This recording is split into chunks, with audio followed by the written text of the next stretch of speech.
नमस्कार दोस्तों, स्वागत है आपका अपने YouTube channel youth study point पर। आज है 19 अगस्त 2020 और 19 अगस्त 2020 को जितने भी महत्वपूर्ण प्रश्न हमारी प्रतियोगिता परीक्षाओं को प्रभावित कर सकते हैं, उन सभी पर हम एक विस्तृत चर्चा करने जा रहे हैं। अपनी चर्चा का मूल आधार विषय रहेगा राजस्थान पुलिस, पटवार, रीट, दिल्ली पुलिस, एसएससी आदि प्रतियोगिता परीक्षाओं में पूछे जाने वाले वे विशेष प्रश्न, जिसके आधार पर हम अपनी तैयारी को और आगे बढ़ा सकते हैं। अपनी संपूर्ण तैयारी को बनाए रखने के लिए आप वीडियो में अंत तक जरूर बने रहें, क्योंकि वीडियो के अंत में आपसे एक विशेष प्रश्न भी पूछा जाता है, जिसका उत्तर आपको कमेंट बॉक्स में लिखना है। सबसे पहले चलते हैं हम हमारे कल के वीडियो के उस विशेष प्रश्न की ओर। कल का अपना विशेष प्रश्न था, राजस्थान से जुड़ी किस फिल्म को स्टूडेंट एकेडमी अवार्ड्स 2020 के फाइनलिस्ट में शामिल किया गया है? चिड़ी बल्ला, बिट्टू, टर्टल या निम्न में से कोई भी नहीं। तो इसका सही उत्तर था 2 नंबर विकल्प बिट्टू। अब हम चलते हैं हमारी आज की विशेष चर्चा की ओर। यदि आपको वीडियो अच्छा लगे तो आप इसको लाइक जरूर करना, और जो निरंतर इनके साथ बने रहना चाहते हैं, निरंतर करंट अफेयर्स को प्राप्त करना चाहते हैं, वो सब्सक्राइब भी जरूर कर लेना। आज का पहला प्रश्न है, राजस्थान के पहली ऑक्सीजोन की नींव कहां रखी गई है? जोधपुर में, कोटा में, राजसमंद में या बीकानेर में? तो इसका सही उत्तर है 2 नंबर विकल्प कोटा में। राजस्थान के पहली ऑक्सीजोन की नींव कोटा में रखी गई है। ऑक्सीजोन एक प्रकार से वह भावी फैक्ट्री होगी जिसमें ऑक्सीजन का निर्माण होगा, क्योंकि जिस तरह से संपूर्ण पर्यावरण की क्षति हो रही है, पूरे विश्व में पर्यावरण बदल रहा है, ऐसी स्थिति में ऑक्सीजोन आदि क्षेत्रों का निर्माण कर एक प्रकार से पूरे विश्व का ही भला किया जा रहा है।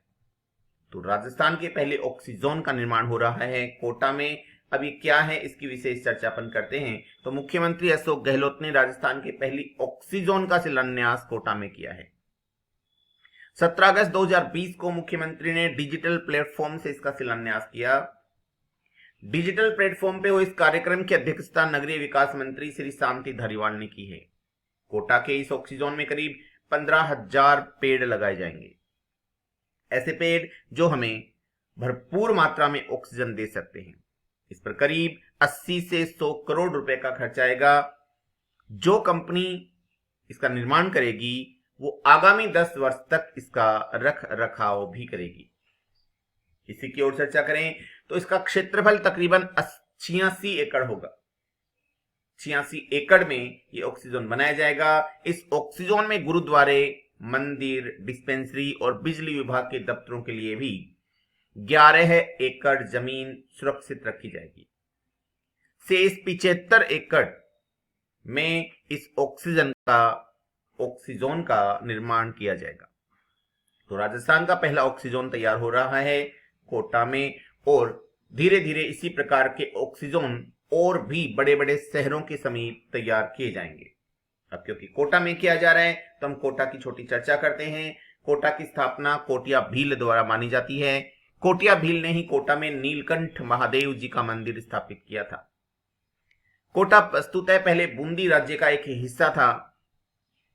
जहांगीर ने जब बूंदी के शासकों को पराजित किया तब 1624 ईस्वी में कोटा एक स्वतंत्र राज्य के रूप में स्थापित हुआ और राव माधो सिंह कोटा के स्वतंत्र शासक बने। 1818 में कोटा ब्रिटिश साम्राज्य के अधीन हो गया।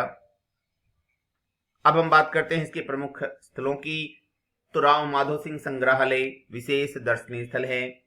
CP fort palace, Chambal garden, देवता जी की हवेली, जग मंदिर जो कि किशोर सागर झील में बना हुआ है, विशेष दर्शनीय है। और गणेश उद्यान भी यहाँ का विशेष दर्शनीय स्थल है। अगला प्रश्न है, राजस्थान के किस व्यक्ति को Rajiv Gandhi lifetime achievement award के लिए हाल ही में चुना गया है? संजय व्यास, मोहम्मद असलम, भवानी शंकर शर्मा या किशन रुंगटा? तो इसका सही उत्तर है नंबर 4, किशन रुंगटा। विशेष चर्चा करें तो राजीव गांधी क्रिकेट क्लब की ओर से Rajiv Gandhi lifetime achievement award की शुरुआत हाल ही में की जा रही है। इसके लिए विनोद माथुर की अध्यक्षता में कमेटी बनाई जा रही है। किशन रुंगटा को यह पहला अवार्ड दिया जा रहा है। किशन रुंगटा जो कि लंबे समय से आरसीए से जुड़े हुए हैं, ये आरसीए के चीफ सिलेक्टर व सचिव पद पर भी एक लंबे समय तक रह चुके हैं। 19 अगस्त को यह अवार्ड सबसे पहले दिया जाएगा। राजस्थान में पुलिस, जेल व होमगार्ड के जवानों को कौन सा भत्ता दिए जाने की घोषणा हाल ही में मुख्यमंत्री श्री अशोक गहलोत द्वारा की गई है। किट भत्ता, महंगाई भत्ता, स्थानांतरण भत्ता या इनमें से कोई भी नहीं। तो इसका सही उत्तर है नंबर 1, किट भत्ता। मुख्यमंत्री अशोक गहलोत द्वारा हाल ही में पुलिस, जेल व होमगार्ड के जवानों को किट व वर्दी भत्ता दिए जाने की घोषणा की गई है। प्रतिवर्ष 7,000 रुपए एक मुश्त में किट व वर्दी भत्ता के लिए दिए जाएंगे। यह प्रस्ताव गृह मंत्रालय द्वारा मुख्यमंत्री के समक्ष पेश किया गया था और इस पर स्वीकृति मुख्यमंत्री द्वारा दे दी गई है। इससे राजस्थान के राजकोष पर लगभग 63 करोड़ 43 लाख रुपए का अतिरिक्त भार आएगा। अगला प्रश्न है, राजस्थान सहित कितने राज्यों में रेलवे द्वारा रोजगार अभियान चलाया जाएगा? 5 राज्यों में, 6 राज्यों में, 7 राज्यों में या 8 राज्यों में? तो इसका सही उत्तर है 6 राज्यों में। विशेष चर्चा करें तो रेलवे ने कोविड-19 के दौरान गरीब कल्याण रोजगार योजना के तहत 6 राज्यों बिहार, झारखंड, मध्य प्रदेश, उड़ीसा, राजस्थान व उत्तर प्रदेश में 5.5 लाख से अधिक रोजगार सृजित किए हैं, यानी नए रोजगार सृजन किए हैं इन केवल और केवल 6 राज्यों के लिए। 16 अगस्त 2020 को राष्ट्रीय परिवहन विभाग ने यह जानकारी दी कि इन 6 राज्यों के लिए 5.5 लाख से अधिक रोजगार सृजित कर लिए गए हैं। रेलवे के अनुसार इन राज्यों से संबंधित अभियान के तहत 2,988 करोड़ रुपए की लगभग 165 रेलवे अवसंरचनाएं परियोजनाओं को अंजाम दिया जा रहा है और इन्हीं परियोजनाओं में 5.5 लाख से अधिक रोजगार सृजित किए गए हैं। हाल ही में किस राज्य में मेडिकल एजुकेशन सोसाइटी के पुनर्गठन की मंजूरी दी गई है? उत्तर प्रदेश, मध्य प्रदेश, राजस्थान व बिहार। तो इसका सही उत्तर है नंबर 3, राजस्थान। राजस्थान ने विभिन्न जिलों में नए चिकित्सा महाविद्यालयों के संचालन के लिए गठित राजस्थान मेडिकल एजुकेशन सोसाइटी यानी राजमेस का पुनर्गठन करने की मंजूरी प्रदान कर दी है। इस प्रस्ताव को मुख्यमंत्री द्वारा मंजूरी प्रदान की गई है। सोसाइटी के अधीन विभिन्न जिलों में 7 नए चिकित्सा महाविद्यालय संचालित किए जा रहे हैं। हाल ही में स्वीकृत 15 अतिरिक्त मेडिकल कॉलेजों के साथ भविष्य में स्वीकृत होने वाले अन्य चिकित्सा महाविद्यालयों का संचालन भी इसी सोसाइटी के अधीन किया जाना है। कोविड-19 की वजह से हुए लॉकडाउन में देश में राजस्थान मनरेगा में काम प्रदान करने के मामले में कौन से स्थान पे रहा है? पहले स्थान पे, दूसरे स्थान पे, तीसरे स्थान पे या चौथे स्थान पे? इसका सही उत्तर है तीसरे स्थान पर।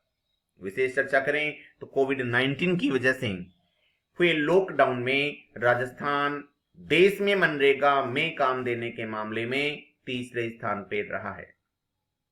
राजस्थान में 59% रोजगार दिया गया है, छत्तीसगढ़ में 70% और उत्तराखंड में 65% रोजगार ग्रामीणों को प्रदान किया गया है। प्रमुख शोध संस्थान centre of the study of developing society ने यह एक रिपोर्ट जारी की है जिसके अनुसार राजस्थान तीसरा वह राज्य है जिसने मनरेगा के दौरान 59% रोजगार प्रदान कर दिया है। राजस्थान में नई उच्च शिक्षा नीति का प्रारूप तैयार करने के लिए समिति दल का संयोजक किसे बनाया गया है? प्रोफेसर अनिल मौर्य को, प्रोफेसर आर गुप्ता को, डॉक्टर शिवदत्त कविया को या रुचि शर्मा को? तो इसका सही उत्तर है नंबर 4, रुचि शर्मा को। विशेष चर्चा करें तो राजस्थान में उच्च शिक्षा नीति का प्रारूप तैयार करने के लिए एक समिति का गठन किया गया है। इस समिति का संयोजक उच्च शिक्षा सचिव सुचि शर्मा को बनाया गया है। अन्य सदस्य बनाए गए हैं जेएनयू के कुलपति प्रोफेसर पीसी त्रिवेदी को, गोविंद गुरु जनजाति विश्वविद्यालय के कुलपति आई डी त्रिवेदी को, राजस्थान संस्कृत विश्वविद्यालय के कुलपति प्रोफेसर अनिल मौर्य को, राजकीय महाविद्यालय के प्राचार्य डॉक्टर शिवदत्त कविया को। अगला प्रश्न है, राजस्थान के वर्तमान मुख्य न्यायाधीश कौन हैं जो हाल ही में कोविड-19 से पॉजिटिव हो गए हैं? रविंद्र भट्ट, रफीक मोहम्मद, इंद्रजीत मोहंती या अजय रस्तोगी? तो इसका सही उत्तर है नंबर 3, इंद्रजीत मोहंती। इंद्रजीत मोहंती वर्तमान समय में राजस्थान के मुख्य न्यायाधीश हैं जो हाल ही में कोविड-19 से पॉजिटिव हुए हैं। विशेष चर्चा करें तो राजस्थान के वर्तमान मुख्य न्यायाधीश हैं इंद्रजीत मोहंती। हाल ही में वो कोरोना से पॉजिटिव हुए हैं। अब यदि अपन राजस्थान हाईकोर्ट की एक सामान्य सी चर्चा करें तो इसकी स्थापना 29 अगस्त 1949 ईस्वी को हुई थी। इसकी मुख्य पीठ जोधपुर में है जबकि खंडपीठ जयपुर में स्थित है। 7 दिसंबर 2019 को राष्ट्रपति श्री रामनाथ कोविंद ने राजस्थान उच्च न्यायालय के नए भवन का उद्घाटन जोधपुर के झालामंड नामक स्थान पर किया। वर्ष 2019 में राजस्थान उच्च न्यायालय के 70वीं वर्षगांठ को मनाया गया था। प्रथम मुख्य न्यायाधीश हैं कमलकांत वर्मा, यानी सबसे पहले जो मुख्य न्यायाधीश राजस्थान उच्च न्यायालय के बने कमलकांत वर्मा बने थे। और सबसे लंबा कार्यकाल आज तक रहा है कैलाशनाथ वासु का। इसके बाद है आज का अपना अगला प्रश्न है, सुप्रीम कोर्ट ने किस अनुच्छेद के तहत सभी अदालतों को वीडियो कॉन्फ्रेंसिंग के जरिए सुनवाई करने का अधिकार प्रदान किया था? यानी जब लॉकडाउन हुआ उस समय सुप्रीम कोर्ट ने किस अनुच्छेद के आधार पर सभी अदालतों को वीडियो कॉन्फ्रेंसिंग के जरिए सुनवाई करने का अधिकार प्रदान किया था?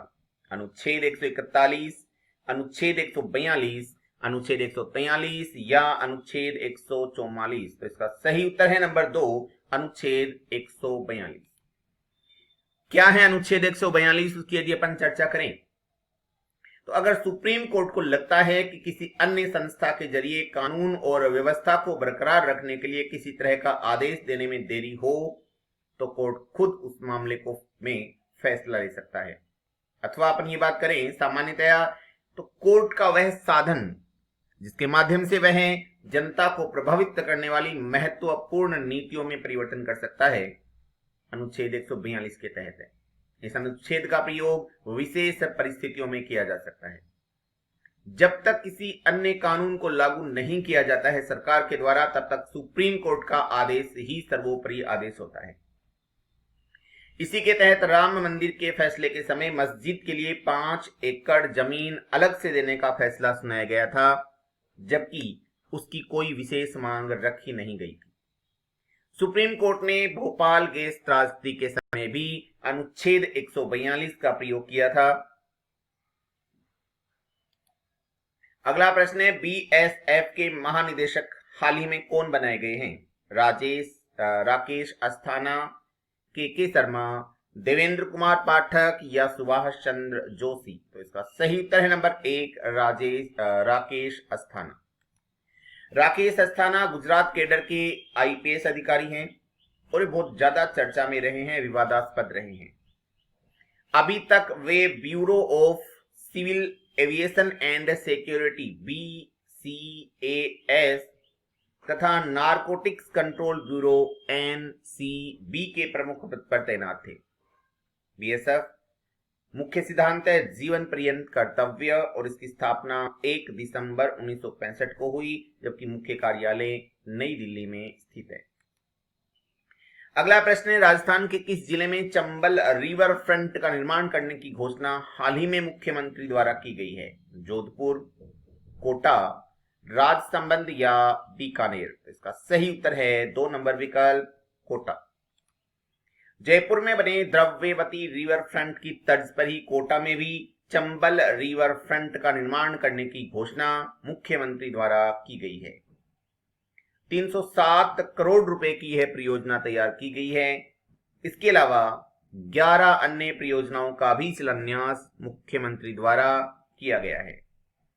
कुल 1056 करोड़ की परियोजनाओं का शिलान्यास मुख्यमंत्री द्वारा किया गया है, जिनमें अपन कुछ विशेष परियोजनाओं की चर्चा करें तो जैसे देव नारायण नगर योजना, जिस पर 300 करोड़ रुपए का खर्च आएगा। IL कैंपस सिटी पार्क परियोजना 80 करोड़ रुपए का खर्च आएगा। अनंतपुरा तिराहा फ्लाईओवर परियोजना, जिसमें 70 करोड़ रुपए का खर्च आने वाला है। इंदिरा गांधी तिराहा फ्लाईओवर, इस पर भी 70 करोड़ रुपए का खर्च आएगा। झालावाड़ रोड सिटी मॉल के सामने एलिवेटेड रोड 55 करोड़ रुपए का खर्च आएगा। और एरोड्रेम सर्किल पर अंडरपास व उसका सौंदर्यीकरण, जिसमें 50 करोड़ रुपए का खर्चा आएगा, की घोषणा भी मुख्यमंत्री द्वारा कोटा के लिए की गई है। अगला प्रश्न है, निम्न में से किस पूर्व क्रिकेटर का कोरोना के कारण हाल ही में देहांत हुआ है? चेतन चौहान, किरण मोरे, अजय जडेजा या रोबिन सिंह? तो इसका सही उत्तर है 1 नंबर विकल्प चेतन चौहान। वर्तमान समय में चेतन चौहान उत्तर प्रदेश में कैबिनेट मंत्री थे। आपको बता दें कि उत्तर प्रदेश में दूसरे कैबिनेट मंत्री हैं जिनकी कोरोना के कारण अभी मृत्यु हुई है। चेतन चौहान 1991 से 1998 तक सांसद भी रह चुके हैं। 25 दिसंबर 1969 को न्यूजीलैंड के खिलाफ इन्होंने अपना पहला टेस्ट मैच खेला था। 13 मार्च 1981 को न्यूजीलैंड के खिलाफ इन्होंने अंतिम टेस्ट खेला। पहला वनडे मैच 1 अक्टूबर 1978 में पाकिस्तान के खिलाफ खेला था, जबकि आखिरी वनडे मैच 15 फरवरी 1981 में न्यूजीलैंड के खिलाफ खेला था। इन्होंने कुल 40 टेस्ट मैच व 7 एक दिवसीय मैच खेले थे। इसके बाद है अगला प्रश्न।